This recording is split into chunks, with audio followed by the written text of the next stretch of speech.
Danas sam imao priliku da razgovaram sa predsjednikom Van Rompujem o situaciji u svetu, pre svega situaciji na Bliskom istoku. Najviše smo vremena proveli razgovarajući o Siriji.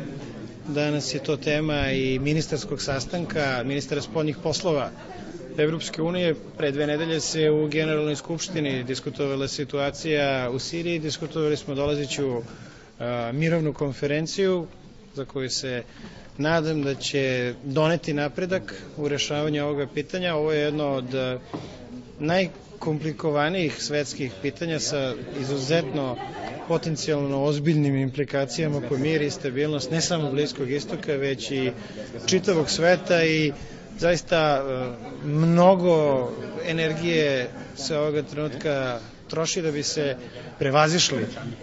prevazišle prepreke koje postoje u rešavanju ovog velikog problema.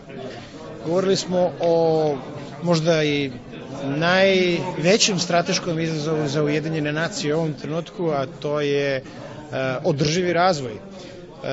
Generalna skupština je prošle godine u Rio de Janeiru na velikoj konferenciji o održivom razvoju dobila mandat da praktično sastavi agendu za razvoj sveta posle 2015. godine. 2015. godina je moment u kome ističu milenijumski ciljevi razvoja.